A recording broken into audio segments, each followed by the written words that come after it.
Hindi ko napigilan ang sarili ko at agad kong nayakap sa harapan ng pamilya ko si Brian, na para bang wala akong pakialam sa mga nakakakita. Nag-iyakan kami at nagulat si Brian sa naging reaksyon ko na nayakap ko siya. Si Brian, hindi siya yung lalaking porket girlfriend kanya ay hahawakan kanya.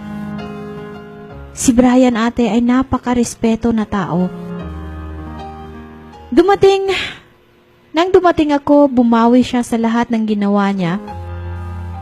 Mapasaya lamang ako.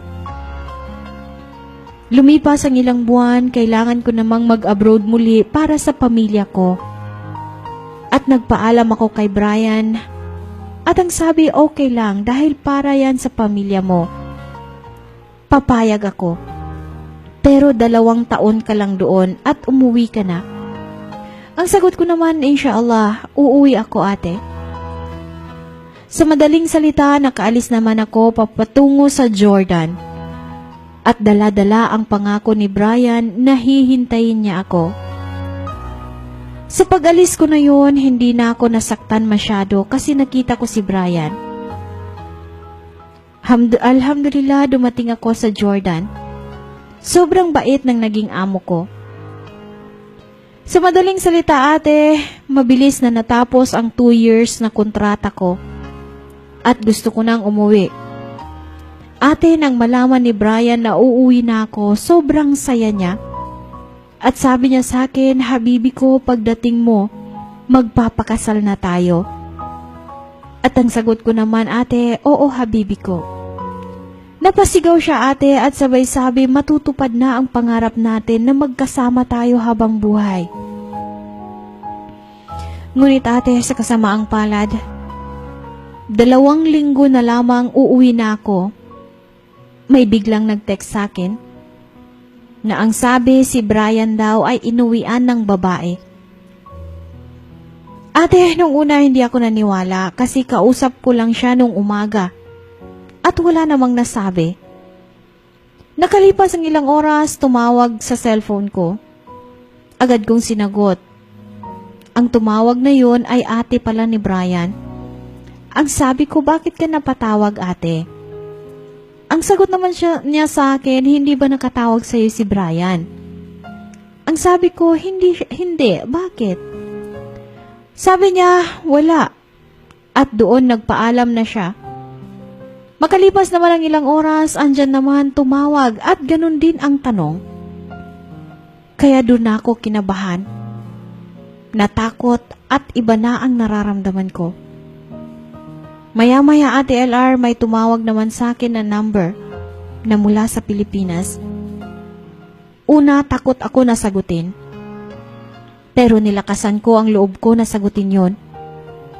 Nang masagot ko, si Brian pala. Umiiyak.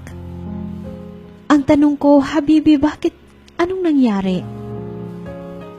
Halos hindi makapagsalita. Ang tagal bago siya nagsalita, ate. Ang sagot niya, Habibi ko, makinig ka. At huwag kang magagalit. Habibi, inuwian ako ng babae. Pero huwag kang mag-aalala kasi gagawin ko ang lahat, huwag lang ako makasal sa kanya. Kahit na maubos pa ang ipon ko. Ate, nang marinig ko yun, sobra akong nasaktan. At pinatay ko ang tawag niya, sabay sigaw ko, Ya Allah! La ilaha illallah Muhammad Rasulullah, bakit ganun? Ate, ang daya-daya sa akin ng panahon. Makalipas ang ilang araw, tumawag naman sa akin si Brian. Sinagot ko naman. Sabi ko, bakit ka napatawag? Ang sabi niya, Habibi ko, hiniling ng pamilya ng babae na pakasalan ko ang anak nila.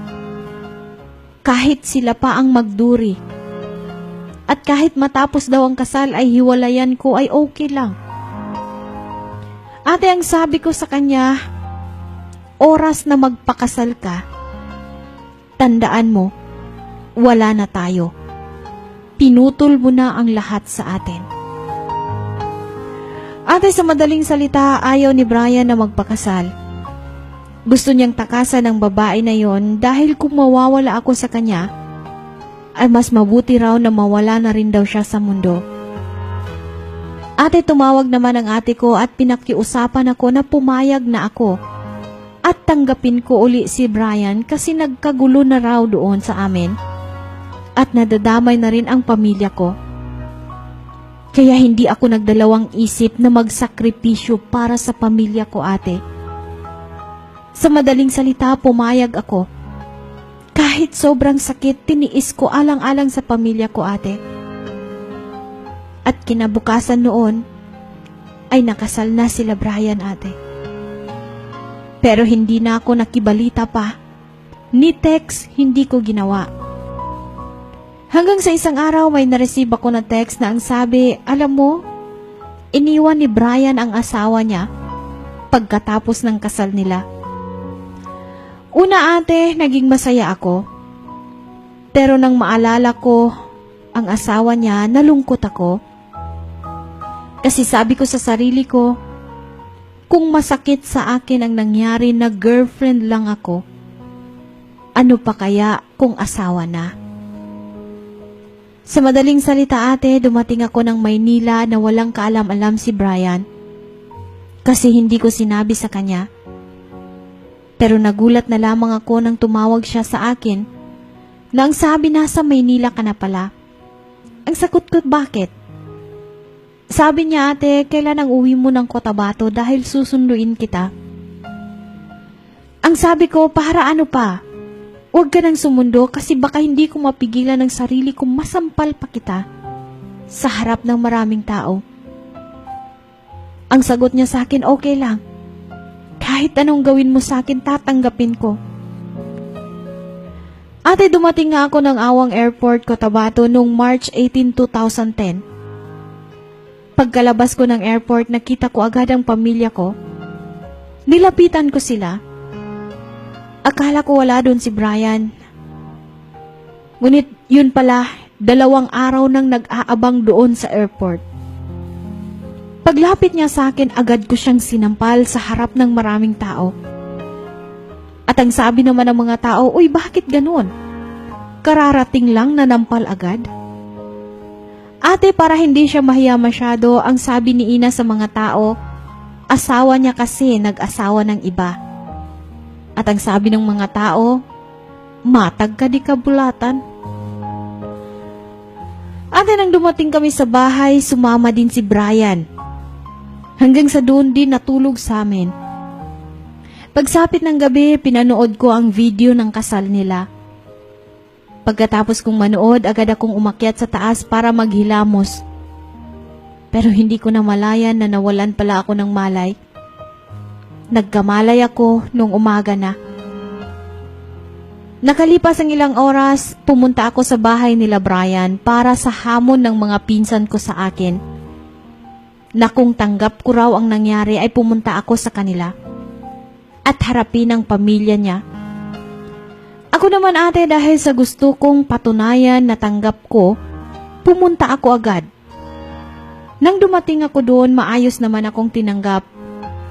At nakita ko rin ang asawa niya. Pero ako na ang nasasaktan sa inaasal ni Brian para sa asawa niya. At pinaparinig niya, ate. Sobrang awa ako sa asawa niya dahil tahimik lang siya. Ate, nasabi ko na kung bakit nagkakaganyan. O nasabi ko na kung bakit nagkakaganyan si Brian. Nakalipas ang ilang oras, umuwi na ako at inabangan ako ng asawa niya sa daan. Niyakap ako sabay iyak na humihingi ng tawad sa akin. Ate, ang nasabi ko, sis, da problema. Pila ginawa ka na anda ni Bagi, gadsabar.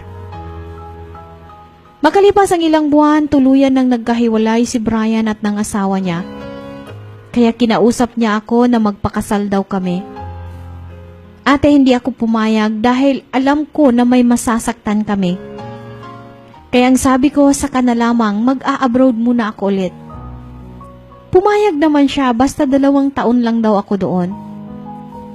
Sa madaling salita, nakaalis ako papuntang Riyadh, KSA, noong taong 2010. Masaya dahil inshallah sa pagbalik ko matutupad na ang pangarap namin ni Brian.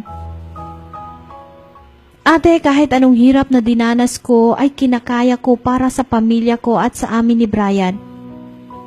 Dahil pinanghahawakan ko ang mga pangako niya sa akin at inaasahan ko na sa pag-uwi ko ay makakasama ko si Brian. Taong 2011 may nag-text na dumating sa akin. Nang buksan ko ang text na yon, ay mula pala sa ate ko. At ang sabi niya, huwag ka sanang mabibigla.